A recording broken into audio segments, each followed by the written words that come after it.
For a long time, we are taught to believe that a good life is one where nothing is missing. It's a quiet instruction, absorbed from the world around us almost without notice.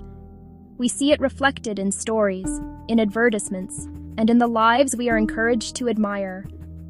This ideal life is presented as a collection of achievements, a checklist to be completed, a full and meaningful career, a happy and connected family, a foundation of financial security.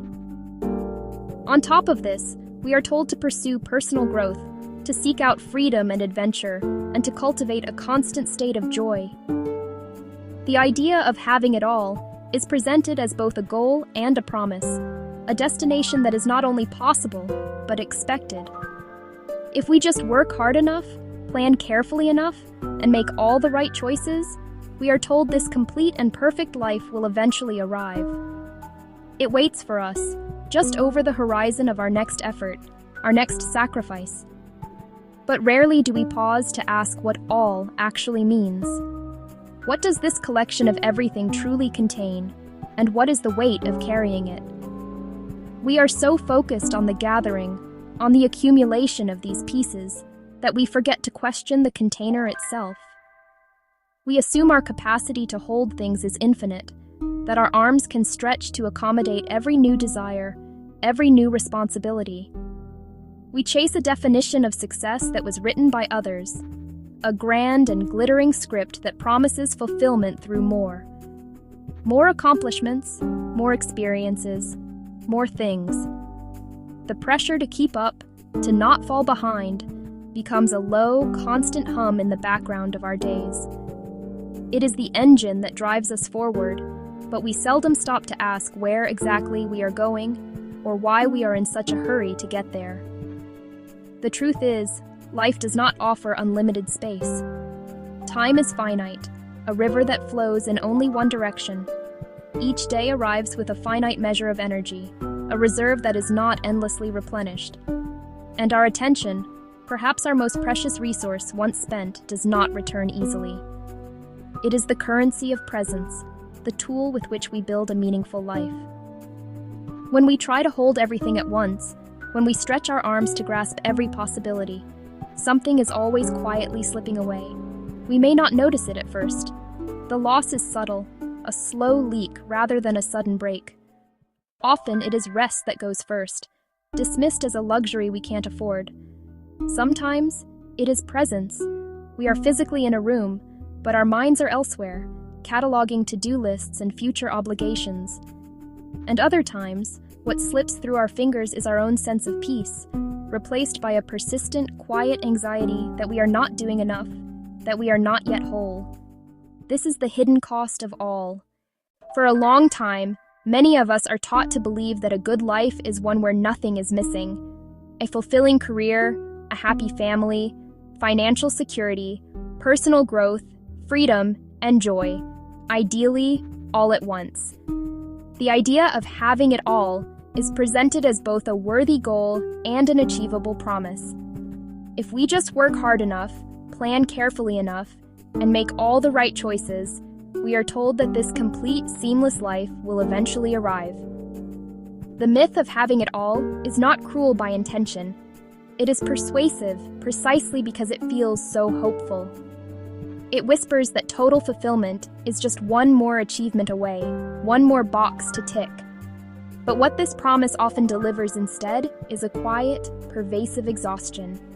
We chase an idea of balance while constantly being pulled off center by competing demands. We collect the milestones we were told to want, the promotion, the new home, the finished project, yet feel strangely behind, as if we've missed a crucial step. Even in moments that should feel like pure success, there is a lingering sense that something else, somewhere else, still needs our immediate attention. The mind is never quite where the body is. It's already racing ahead to the next task, the next obligation, the next item on the endless list of what it takes to have it all. It's worth pausing to notice what gets sacrificed in this relentless pursuit. Conversations with loved ones become rushed, transactional, squeezed between meetings. Joy becomes conditional. something to be experienced only after all the work is done, a finish line that keeps moving. Rest stops feeling like a fundamental human need and starts to feel like a reward that must be earned, often at the cost of our own well-being. We begin to measure the value of our days by their productivity and the value of our lives by comparison to others.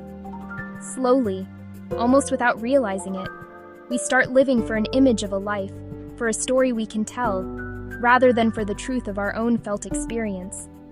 The gap between the life we perform and the life we inhabit grows wider, and in that space, a deep sense of unease takes root. This is where a gentler instruction becomes necessary, a quiet turning away from the noise of more and a turning toward the wisdom of enough.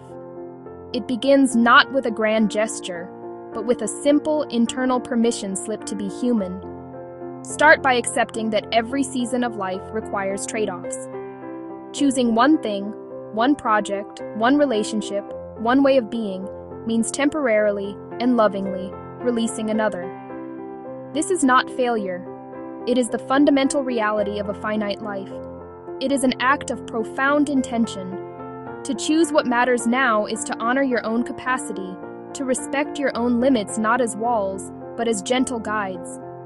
So, ask yourself, what truly deserves your care right now? Not in the abstract, not what you believe matter, but what genuinely calls for your attention in the quiet moments of your day. What can you give your focus to without fracturing your sense of self? The answer might be surprisingly small. It might be tending to your own exhaustion. It might be finishing a single, meaningful task. It might be simply creating space to breathe. From here, we can practice defining success in smaller, more honest ways. Let go of the external scorecards and the endless metrics of productivity.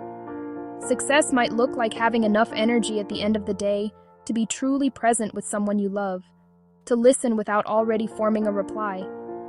It might look like choosing your physical and mental health over the pressure of constant availability, bravely letting a message wait. It might be the quiet victory of choosing your own inner peace over the exhausting pursuit of external approval. Let success be something you feel in your body, a settled nervous system, an unclenched jaw, a full, easy breath. Let it be a feeling of alignment, not an achievement you must prove to others. When the pressure to keep up, to add more, to be more, inevitably returns, grant yourself a pause. In that space, ask a different question. What would enough feel like right now in this body? What becomes possible if I stop trying to hold it all? Often, the answer is not emptiness, but a deeper, more intentional kind of fullness. Learn to step away from comparison. The lives you see others displaying are edited moments, not full truths. Their all is not yours to carry. Each life asks for different commitments at different times. And when you feel the pressure to keep up, pause.